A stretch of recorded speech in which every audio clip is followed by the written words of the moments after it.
व्याकरण अनुवाद विधि 15 नंबर, व्याकरण अनुवाद विधि।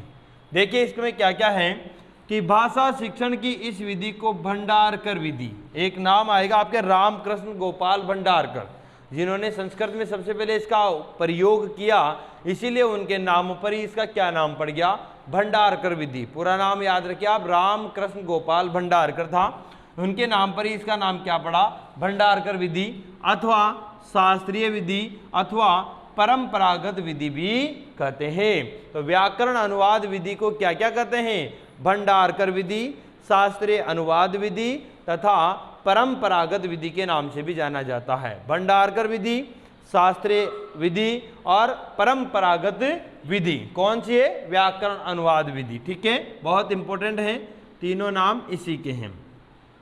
आगे देखिए, अंग्रेजी शिक्षण में इसे ओल्डेस्ट मेथड के नाम से जाना जाता है।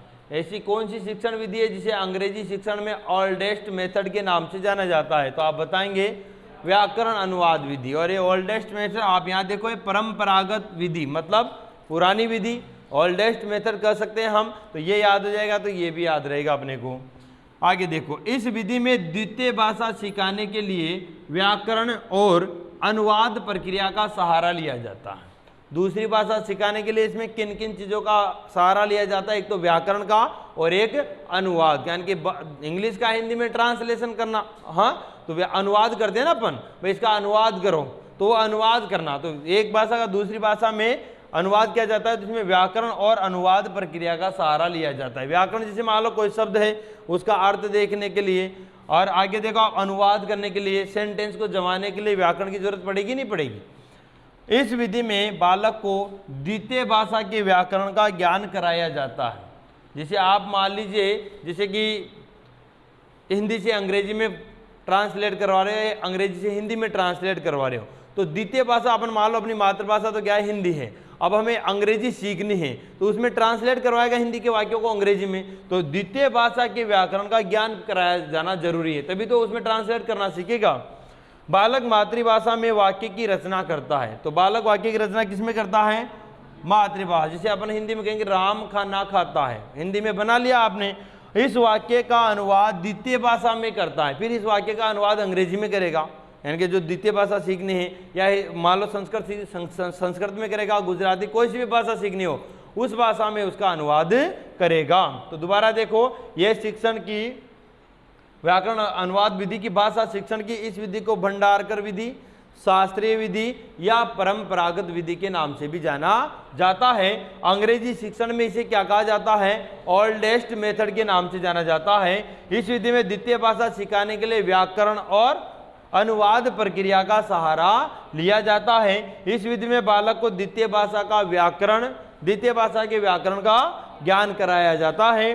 बालक मातृभाषा में वाक्य की रचना करता है और इस वाक्य का अनुवाद द्वितीय भाषा में करता है। थोड़ा और देखिए आगे इसको, व्याकरण अनुवाद विधि में आगे देखिए, हमने कहा था कि पहले मातृभाषा में एक वाक्य लिखता है, फिर उसका द्वितीय भाषा में क्या करता है, वो अनुवाद करता है। फिर आगे देखिए आप, वाक्यों को आपस में जोड़कर निबंध, पत्र आदि की भी रचना करता है। फिर वाक्यों को आपस में भी जोड़कर क्या बना लेता है, वो निबंध भी लिखना सीख जाता है, पत्र लिखना भी सीख जाता है। यह विधि सरल से कठिन की ओर तथा ज्ञात से अज्ञात की ओर शिक्षण सूत्र पर आधारित है। वेरी इंपॉर्टेंट, ये किन शिक्षण सूत्रों पर आधारित विधि है, सरल से कठिन की ओर, ज्ञात से अज्ञात की ओर। सरल से कठिन की ओर, ज्ञात से अज्ञात की ओर, कौन सी विधि, व्याकरण अनुवाद विधि। सरल से कठिन की ओर और ज्ञात से अज्ञात की ओर शिक्षण सूत्रों पर आधारित होती है। अब ज्ञात से अज्ञात कैसे पता करेंगे, जैसे मान लो मातृभाषा में जो आप वाक्य लिखते हो वो आपको ज्ञात होता है, उस वाक्य से अज्ञात की तरफ, यानी कि मान लो द्वितीय भाषा की तरफ बढ़ेंगे तो ज्ञात से अज्ञात की तरफ बढ़े अपन। सरल, अपनी मातृभाषा को पढ़ना सरल होता है, द्वितीय भाषा को पढ़ना कठिन होता है, तो किस तरफ ले जाती है विधि, सरल से कठिन की ओर। हमने अभी लिखा था कि इसमें पहले वाक्य की रचना किसमें करता है, मातृभाषा में करता है, फिर उसका अनुवाद द्वितीय भाषा में करता है। तो पहले सरल की तरफ बढ़ाओ, तो सरल से कठिन की ओर, ज्ञात से अज्ञात की ओर शिक्षण सूत्र पर आधारित है। द्वितीय भाषा की पुस्तक पढ़ाते समय भी अध्यापक इस विधि का प्रयोग करता है। जैसे इंग्लिश की पुस्तक पढ़ा रहा है अध्यापक, तो इस विधि का प्रयोग करेगा। एक वाक्य इंग्लिश का बोलेगा, फिर उसको हिंदी में ट्रांसलेट करेगा, वो मातृभाषा में उसको ट्रांसलेट करेगा। द्वितीय भाषा की पुस्तक की एक एक पंक्ति का वाचन करता है, यानी कि अध्यापक जो द्वितीय भाषा की जो पुस्तक है, मान लो अंग्रेजी की हो, चाहे संस्कृत की हो, चाहे किसी भाषा की हो, दूसरी भाषा की, उसकी एक एक पंक्ति का पहले वाचन करता है, यानी कि उस पंक्ति को क्या करता है, वो पढ़ता है, तथा उनका अनुवाद मातृभाषा में कर पाठ को समाप्त करता है। फिर उनका अनुवाद करता रहता है वो मातृभाषा में, और इस प्रकार से पाठ कंप्लीट हो जाता है।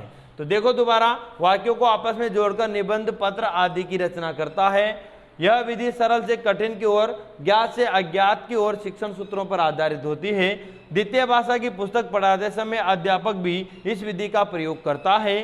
द्वितीय भाषा की पुस्तक की एक एक पंक्ति का वाचन करता है तथा उसका अनुवाद मातृभाषा में करके पाठ की समाप्ति करता है।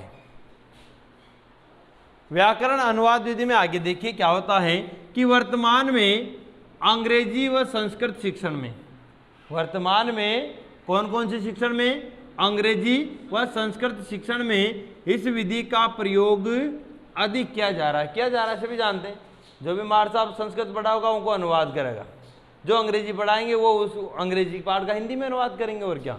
तो अनुवाद व्याकरण अनुवाद विधि है। तो वर्तमान में संस्कृत और अंग्रेजी शिक्षण में किस विधि का अधिक प्रयोग किया जा रहा है, तो आप बताएंगे व्याकरण अनुवाद विधि का, व्याकरण अनुवाद विधि का। ठीक है, यह विधि भाषा शिक्षण के सिद्धांतों के विपरीत है भाई। ठीक है, अनुवाद प्रक्रिया पर अधिक बल देने के कारण शिक्षण गौण हो जाता है। अनुवाद प्रक्रिया पर अधिक बल देने के कारण शिक्षण क्या हो जाता है, गौण हो जाता है, और अनुवाद क्या हो जाता है, अनुवाद उसका स्थान ले लेता है। भाई अनुवाद में ज्यादा जोर देता है। भाई जैसे एक लाइन पढ़ी, फिर उसके शब्दों का अर्थ बताएगा, फिर उन शब्दों का अर्थ बताएगा, उसका अनुवाद करेगा, फिर दूसरी लाइन पढ़ी, उसका शब्दों का अर्थ बताएगा, मीनिंग लिखाएगा, फिर उसका अनुवाद करेगा। तो ओरिजिनल जो शिक्षण है, जिस उद्देश्य के लिए वो पाठ पाठ्य पुस्तक में शामिल किया गया है, वो ज्ञान बच्चों तक नहीं पहुंच पाता है। बस अनुवाद में लगे रहा, इसमें मार साहब और बच्चा सारा है। अब अपन भी तो पढ़े हैं ना, बस अनुवाद आ जाओ बस, और तो बात की बात है। तो अनुवाद क्या हो जाता है, इसमें मुख्य हो जाता है, और जो शिक्षण होता है, यानी कि जो ओरिजिनल जो पढ़ाना चाहिए, जिस उस पाठ में जो ज्ञान देना चाहिए बच्चों को, वो क्या हो जाता है, गौण हो जाता है। ठीक है, तो ये अपने व्याकरण अनुवाद विधि वर्तमान में अंग्रेजी और संस्कृत शिक्षण में इस विधि का अधिक प्रयोग किया जा रहा है। यह विधि भाषा शिक्षण के सिद्धांतों के विपरीत है। अनुवाद प्रक्रिया पर अधिक बल देने के कारण शिक्षण गौण हो जाता है और अनुवाद उसका स्थान ले लेता है, यानी कि अनुवाद मुख्य हो जाता है। ये हुई अपने अनुवाद विधि समाप्त।